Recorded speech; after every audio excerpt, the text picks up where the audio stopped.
Alright, new vlog. Listen very carefully to this terrified 12-year-old boy who called 911 because he was afraid for his life. Hello? Are you the only one there? No, my brother's attacking my family. But while he was calling for help, his young brothers entered the room. They snatched the phone from his hands and stabbed him 9 times. This brave young boy died, and for the rest of his family, the nightmare was just beginning. Because these 2 brothers were determined to commit the most horrific crimes in the history of their peaceful town. You are watching Crime Tales After Nightfall.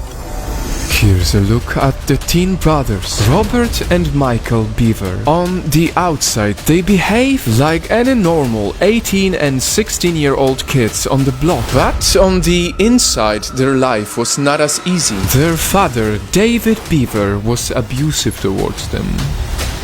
In fact, one of the brothers even believed that his own parents hated children. After being arrested, he went on to say they were only having kids for the tax benefit. And considering how their father raised them, this might not be far from the truth.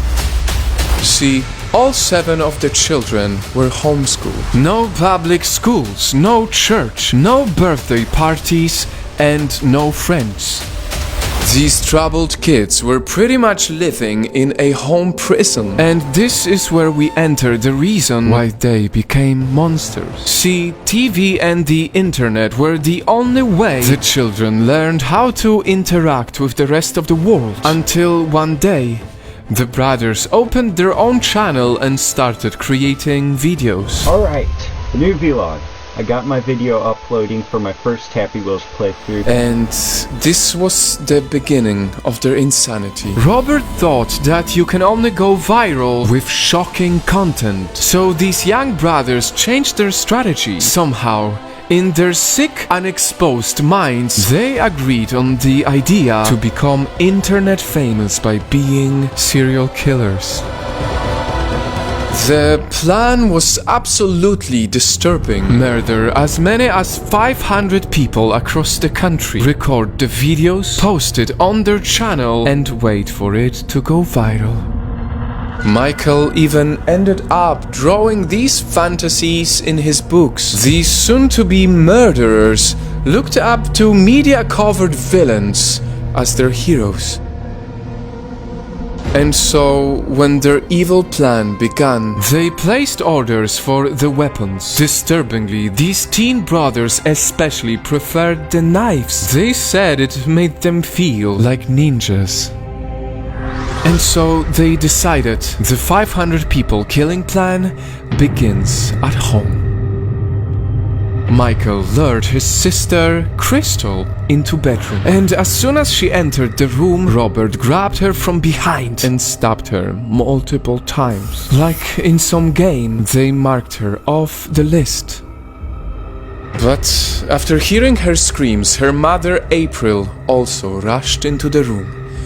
Robert immediately stabbed her 48 times. She did not survive the deadly assault. Next, their father, David, hearing the screams, also came running, only for Robert to stab him 28 times. That was murder number 3. And as you already know, the horror of their actions didn't end there. The teen brothers went on to stab their 7-year-old brother, Christopher, 6 times. He died instantly. Their 5-year-old sister, Victoria, also not spared from their raging madness. They stabbed her 18 times. She died on the spot. And lastly, another younger brother, 12-year-old Daniel. Yes, the same boy who was asking help from 9/11. Michael forced his way into his room and stabbed the brave boy 9 times. He died trying to save himself. Hello? Are you the only one there? No, my brother's attacking my family. At this point, the teenage brothers were still not satisfied. With no remorse whatsoever, they headed towards another room where their 2-year-old baby sister Autumn was sleeping peacefully. They had also marked her for death. Thankfully, the cops arrived. Hearing the cops knock on the door, the brothers abandoned their sickening mission and fled through the back door and into the woods.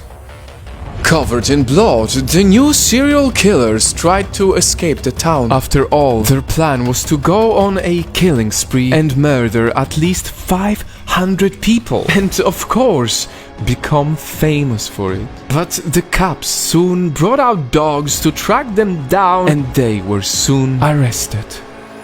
Now, remember 13-year-old Crystal, their first victim? Well, what I didn't tell you yet is that she actually survived the attack. Crystal would be the one identifying her brothers as murderers. Instead of feeling remorse after committing such horrible murders, these sociopathic boys were proud of themselves. Robert was even laughing and looked excited while being questioned in court. In the end, the only regret these brothers had was that they were not able to go on a bigger killing spree as planned.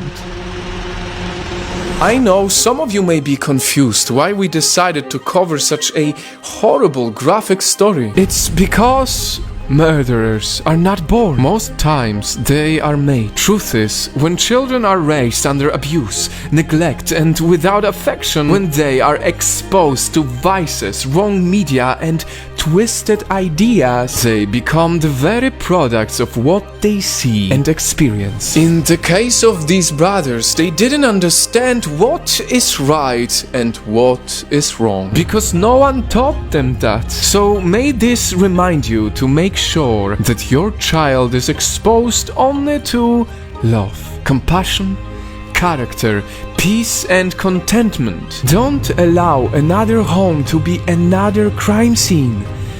Remember, most of the time murderers are made and not born.